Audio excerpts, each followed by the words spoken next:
Bonsoir à tous, ravi de vous retrouver sur Monaco Info pour une nouvelle édition. Voici les titres de votre JT du week-end.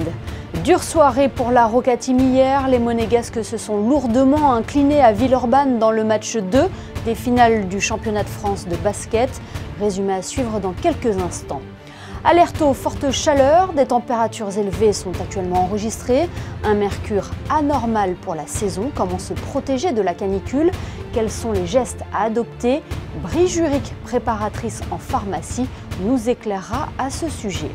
Et nos amis les bêtes, comment supportent-ils cette chaleur? Comment les protéger?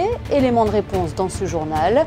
Nous reviendrons également sur le concert Musique pour l'Océan organisé hier soir en partenariat avec la Fondation Prince Albert II de Monaco.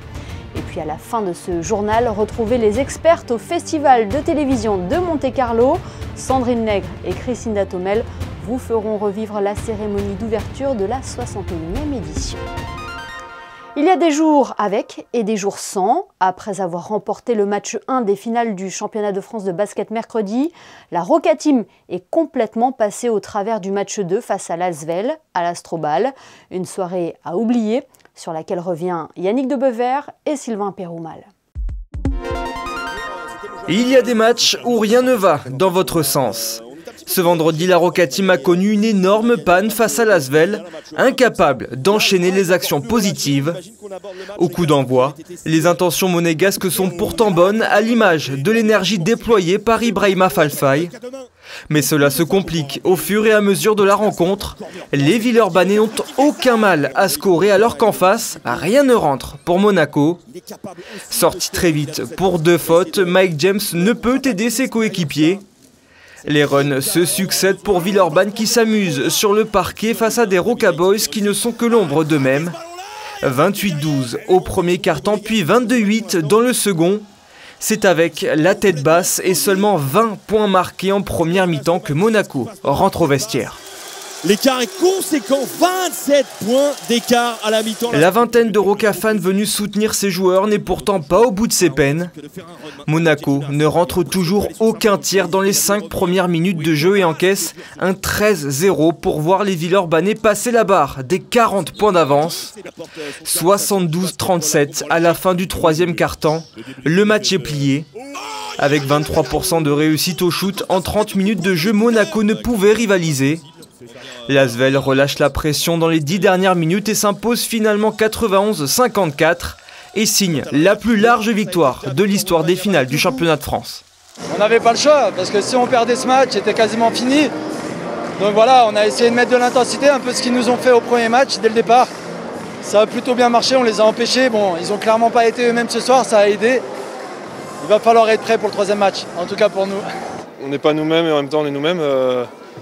Avec des hauts où on peut être extrêmement haut et des bas très très bas ce soir, ça a certainement été notre pire match. On les laisse espérer, on les laisse penser qu'ils peuvent nous battre et ça c'est un peu plus problématique. Après, à nous de réagir, on se devra de réagir le prochain match quoi qu'il arrive. Parce que ce soir c'était presque honteux. Ouais. Malgré cette énorme déconvenue, avec une victoire obtenue mercredi, l'objectif est rempli pour la Roca Team qui revient jouer à domicile les 2 prochains matchs. Il faudra être intraitable à Gaston Médecin pour remporter ce premier titre tant désiré. Oui, rebondir est le maître mot à l'approche du match 3 qui aura lieu lundi à 20h30 à Gaston Médecin. La Roca Team aura besoin de vos encouragements. On rejoint Frédéric Elion pour le reste de l'actualité. Nous sommes aujourd'hui le 18 juin, une date qui a marqué l'histoire, Frédéric. Bonsoir Émilie, effectivement, le 18 juin 1940, le général de Gaulle lançait son fameux appel au peuple français à poursuivre le combat. Un discours prononcé sur les ondes de la radio britannique, la BBC.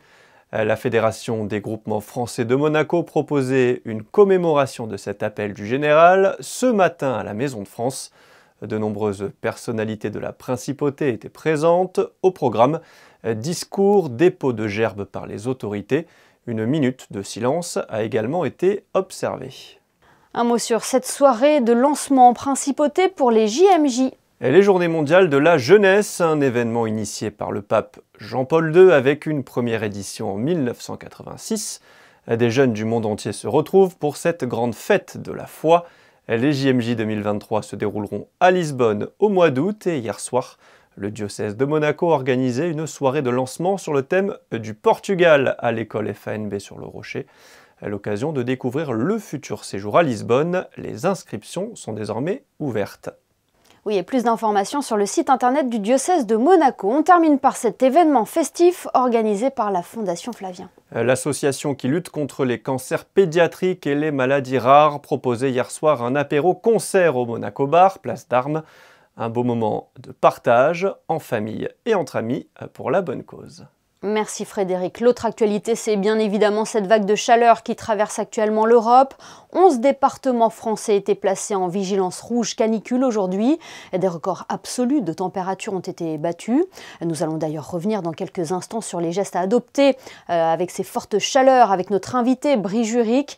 Mais avant cela, nous avons voulu savoir si vous ressentiez la canicule. Extrait de vos réponses au micro de Crescinda Tomel.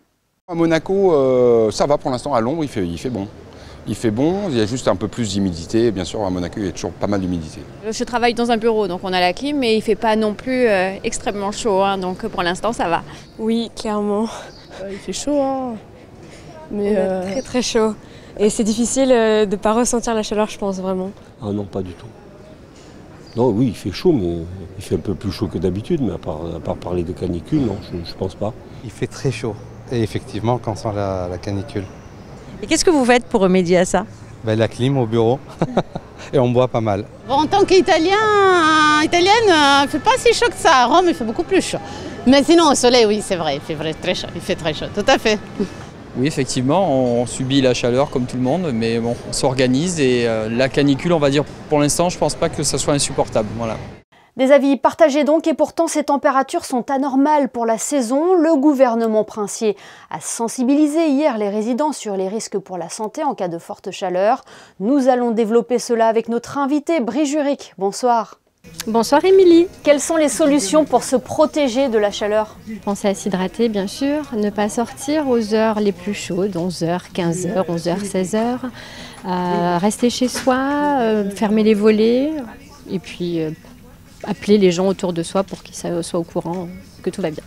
Si on sort en pleine canicule, évidemment, il faudra bien se protéger pour se prémunir d'une insolation. Hein. Complètement, un chapeau, un brumisateur d'eau, de l'eau avec soi, une crème solaire. Essayer de rentrer dans des endroits frais régulièrement. Ne pas sortir aux heures, si ce n'est pas obligatoire, ne pas sortir aux heures qui sont déconseillées. Quels sont les symptômes justement d'une insolation? Quels sont les signes indicateurs? Maux de tête, fièvre parfois, nausées, vomissements, coup de chaud. Tout à l'heure, vous avez mentionné la crème solaire, parce que qui dit beau temps dit forcément plage, dit aussi coup de soleil. Comment soigner ces fameux coups de soleil qui peuvent nous gâcher des nuits? Déjà, ne pas en avoir, c'est-à-dire se protéger quand on va au soleil. Appliquer une crème solaire toutes les 2 heures, en quantité assez importante, visage et corps. Se mouiller souvent, ne pas s'exposer aux heures déconseillées. Et si coup de soleil il y a, bien sûr, prendre quelque chose pour la douleur, puisque ça fait mal. Et appliquer des lotions dont on en a plein sur le marché pour apaiser toutes ces sensations de chaleur et passer sous la douche froide, tout simplement. Puisqu'on fait le tour un petit peu d'un passage du côté de la plage, on a pu apercevoir beaucoup de méduses également en Méditerranée. Qu'est-ce qu'il faut faire en cas de piqûre? Alors, en cas de piqûre, l'idéal serait de retourner dans l'eau de mer pour frotter la zone qui a été touchée par la méduse avec de l'eau de mer. Pour les plus courageux, ou sinon rincer avec du vinaigre et ensuite appliquer une crème à base de cortisone ou de la lavande aspic, tout simplement. Et passer de l'eau sur la zone traitée. Plus globalement, Brie, à quel bobo du quotidien vous avez affaire en ce moment? Les troubles digestifs un petit peu, oui, les coups de soleil, les insolations, les méduses, mais tous les bobos de toute l'année, ils sont tous là. Hein. On n'a pas de période particulière pour des bobos. Oui, il y a beaucoup moins de grippe, mais on a tous les autres bobos sont là. Un mot également sur le rôle du pharmacien ou de la préparatrice en pharmacie que vous êtes. Il a été renforcé pendant la crise. Est-ce qu'il est toujours aussi important en ce moment? Alors, il est toujours important, moins, certes, heureusement, car ça se tasse un tout petit peu. Mais c'est vrai qu'on a été en première ligne et on le reste encore aujourd'hui. Et il y a toujours aussi ce rôle de conseil, hein? Oui, ce rôle de conseil, là, il est d'autant plus présent. Les gens viennent vers leur pharmacien pour leur demander plein de conseils. On est là pour ça. Merci beaucoup Brie Juric d'avoir été avec nous ce soir pour faire le point un petit peu sur tout ce qui se passait du côté des officines. Merci infiniment et puis sur le rôle important des officines. Merci à vous. Et nos amis les bêtes, comment supportent-ils cette vague de chaleur? Eux aussi sont impactés par la canicule. Comment les préserver? Quels signes doivent nous alerter? Élément de réponse dans ce reportage de Fabien Bonilla et Thomas Deus. Nous sommes en train de subir une vague de chaleur à plus de 40 degrés dans l'ensemble de l'Hexagone, une situation inédite pour la période. Il faut quand même rappeler que nous ne sommes même pas encore en été.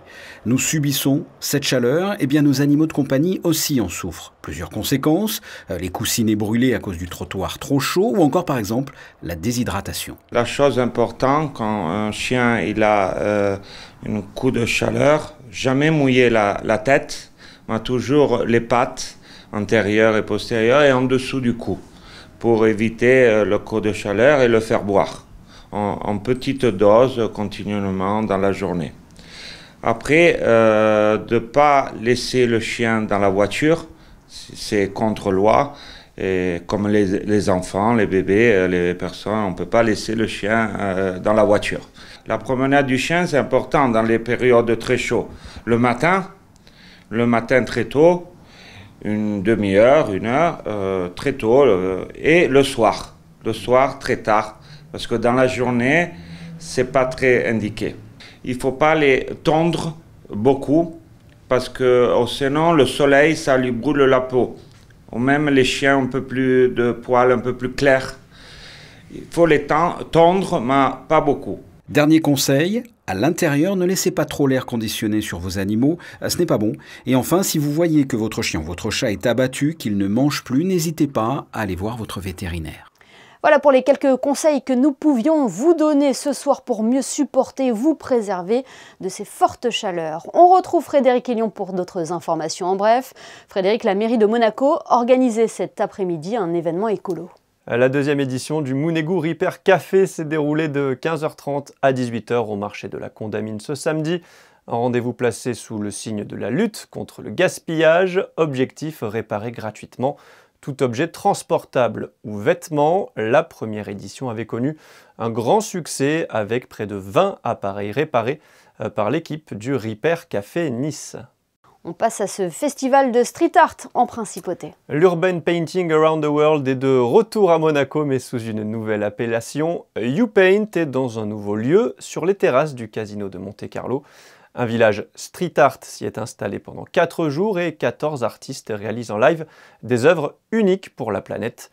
Cette 6e édition a pour objectif de mettre en valeur le street art tout en incitant à prendre des engagements auprès de grandes causes. YouPaint est ouvert au public de 10h à 20h. Merci Frédéric, on vous retrouve tout à l'heure pour les prévisions météo. Mais avant cela, intéressons-nous à ce concert qui a eu lieu au cinéma d'été, un concert en faveur des océans, auquel a assisté notamment le prince Albert II. Fabien Bonilla vous en dit plus dans ce reportage réalisé avec Thomas Deus. And I think to myself, what a wonderful world. What a Wonderful World, La mer de Charles Trenet ou encore au hasard The Impossible Dream. Ce sont en tout 14 grands airs classiques ou des morceaux contemporains joués en plein air en présence du souverain ce vendredi soir au cinéma en plein air avec la mer en toile de fond. Ce concert a été interprété par la pianiste Anya Arco, la soprano Lorena Guillen, le baryton Scott McLeod et le compositeur et bassiste Alejandro Ruti. Ils ont rendu ainsi hommage à l'océan. Cet événement a été organisé par le Consulat général des États-Unis à Marseille en partenariat avec la Fondation Prince Albert II. Donc sensibilisation du grand public par la musique, à la fois des airs classiques et des airs contemporains, en tout cas de grands airs qui évoquent les mers et l'océan mondial. Et puis deuxièmement, c'est aussi célébrer l'amitié qui unit depuis de longs siècles Monaco et les États-Unis d'Amérique. Ça fait plusieurs années que nous avons noué et tisser des liens solides avec l'administration américaine, et je citerai notamment John Kerry qui nous a fait l'immense privilège de venir à plusieurs reprises en principauté. C'est très important pour nous de fêter la coopération sur l'environnement et l'amitié monégasque-américaine. Le Monaco est un leader mondial pour la conservation, préservation de l'océan, et on est fiers d'être ici.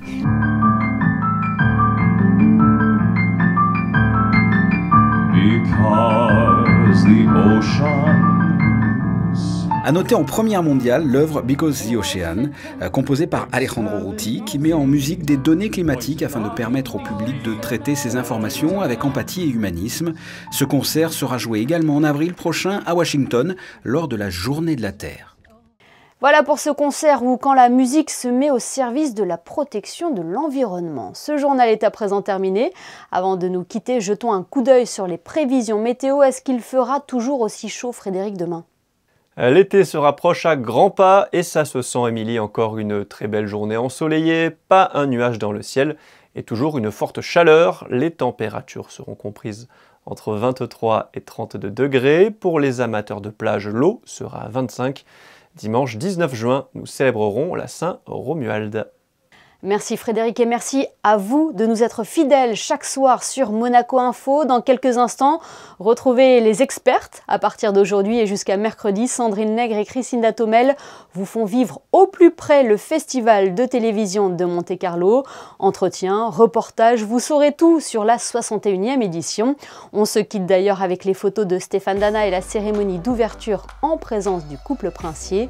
À demain, 20h pour le best-of de la semaine. Très belle soirée à tous sur Monaco Info.